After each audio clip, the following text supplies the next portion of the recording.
अब बात करते हैं इंपॉर्टेंस ऑफ इंफ्रास्ट्रक्चर की। इंफ्रास्ट्रक्चर की इंपॉर्टेंस क्या होती है। Economic growth of a country is depend upon the growth of the agriculture, industrial, service sector, and these sector directly depend of the development of infrastructure। भाई एक economy का जो growth है वो एग्रीकल्चर, इंडस्ट्री और सर्विस तीन चीज़ें sector उसके डेवलपमेंट डिपेंड करता है, और उन तीन चीज़ों का डेवलपमेंट डिपेंड करता है कि हमारे देश का इंफ्रास्ट्रक्चर कितना अच्छा है। जितना अच्छा इंफ्रास्ट्रक्चर होता है उतना ही इन चीज़ों का डेवलपमेंट होता है, उन चीज़ों का डेवलपमेंट जितना ज़्यादा होगा इकोनॉमी उतनी ज़्यादा ग्रोथ करती है।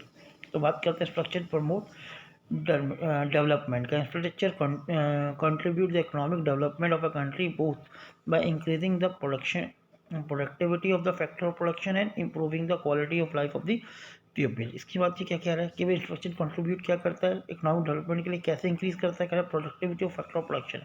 फैक्टर ऑफ प्रोडक्शन की प्रोडक्टिविटी इंप्रूव करता है जितना अच्छा इंफ्रास्ट्रक्चर होगा, और लोगों की क्वालिटी ऑफ लाइफ को भी इम्प्रूव करता है। All important component of economic development like agriculture, industry, irrigation etcetera depend on the infrastructure facility of their development. तो इसका मतलब कहने की बात ये निकल के कि जितना इंफ्रास्ट्रक्चर अच्छा होगा, जितनी हमारे पास फैसिलिटीज़ अच्छी होगी, उतना हमारी क्वालिटी ऑफ लाइफ इंप्रूव होगी, प्रोडक्शन अच्छा होगा और इकोनॉमी ग्रोथ करेगी। सेकंड पॉइंट पे आते हैं infrastructure and development of agriculture कि एग्रीकल्चर के डेवलपमेंट में इंफ्रास्ट्रक्चर का कितना योगदान है, क्या इंपॉर्टेंस है। बात करते हैं पॉइंट की the modern agriculture largely depend on the infrastructure growth and speeding the large scale of transport agriculture input sheet pesticide and fertiliser. भाई इकोनॉमिक अगर हम एग्रीकल्चर मॉडर्न डेवलपमेंट की बात करें तो जितना हमारा इंफ्रास्ट्रक्चर ग्रोथ करेगा उतनी ही ज़्यादा स्पीडली और लार्ज प्रोडक्शन होगा। भाई ट्रांसपोर्टेशन अगर अच्छा होगा एग्रीकल्चर के लिए तो हम प्रोडक्शन को दूर दूर स्केल तक ले जा सकेंगे। शीट पेस्टिसाइड और फर्टिलाइज़र जितने अच्छे होंगे उतना हमारा प्रोडक्शन अच्छी क्वालिटी का और ज़्यादा अमाउंट में होगा। तो इसका मतलब इंफ्रास्ट्रक्चर बहुत ज़्यादा इफेक्ट डालता है एग्रीकल्चर डेवलपमेंट के लिए।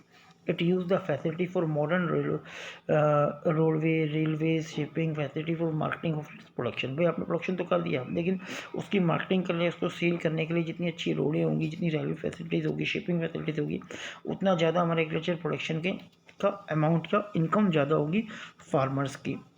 और जितनी फैसिलिटी अच्छी नहीं होगी उतना ही इनकम कम जनरेट होगी और डेवलपमेंट कम होगा। प्रोडक्शन तो हमने कर दिया लेकिन उसे प्रॉपर रेट लेने के लिए, प्रॉपर रेट पर बेचने के लिए हमें अपने इंफ्रास्ट्रक्चर को देखना पड़ेगा कि हमारी ट्रांसपोर्टेशन फैसिलिटी कितनी एडवांस और कितनी अच्छी है।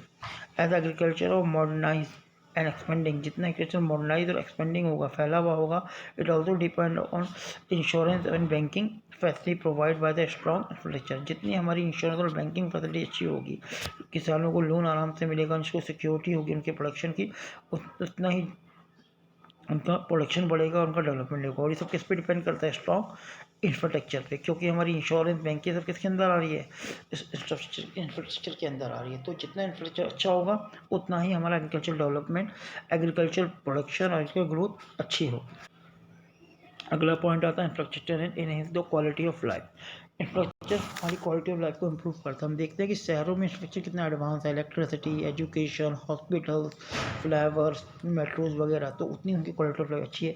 और अगर हम किसी गांव के इलाके में चले जाए तो हमारी सारी फैसिलिटीज़ नहीं है। अभी भी कई जगहों पर रोडें अच्छी नहीं बनी हुई, रेलवेज़ की फैसिलिटी नहीं है, पानी की फैसिलिटी नहीं है, डॉक्टर्स की फैसिलिटी नहीं है, तो इतना एडवांस नहीं है। तो देखा हुआ है improvement of the water supply and sanitation having the large impact on the reduction of mobility and measure waterborne disease and reducing the services for disease when it occurs। कि भाई जहाँ फैसिलिटी अच्छी नहीं होगी वहाँ पे बीमारियाँ ज़्यादा होंगी।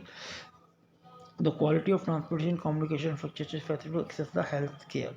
जितनी ज़्यादा हमारी ट्रांसपोर्टेशन फैसिलिटी कम्युनिकेशन फैसिलिटी होगी उतना ही ज़्यादा फैसिलिटी हमारी हेल्थ केयर की होगी। तो इसका मतलब अगर इंफ्रास्ट्रक्चर अच्छा है तो क्वालिटी ऑफ लाइफ भी काफ़ी इंप्रूव होती है।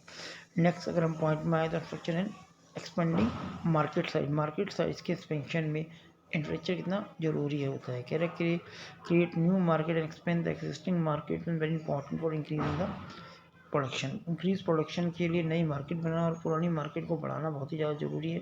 और इंफ्रास्ट्रक्चर जितना अच्छा होगा उतना ही नई मार्केट क्रिएट कर सकते हैं, जो कि ट्रांसपोर्टेशन के थ्रू हम कहीं भी अपना प्रोडक्शन ले जा सकते हैं और पुरानी मार्केट को एक्सपेंड भी कर सकते हैं, वहाँ भी दूर दूर से माल आ सकता है। Strong support transportation, communication, finance, banking, advertisement help to expending the size of market. ये सब क्या होते हैं, एक मार्केट के साइज को एक्सपेंड करने में बहुत ही इंपॉर्टेंट होते हैं। Next infrastructure facilities outsources. India is emerging as a global destination of BPO and call center, study center, medical transformation due to the development of the social infrastructure, especially evolutionary growth of IT sector. भाई IT sector growth होने होने पर हमारा infrastructure जितना अच्छा होगा उतना हमारा आईटी सेक्टर ग्रोथ अच्छा होगा, और आईटी सेक्टर ग्रोथ जितना अच्छा होगा उतनी ही जॉब अपॉर्चुनिटी हमारे देश में बढ़ती चली जाएगी। जैसे बीपीओ हो गया, कॉल सेंटर हो गया, स्टडी सेंटर वगैरह हो गए।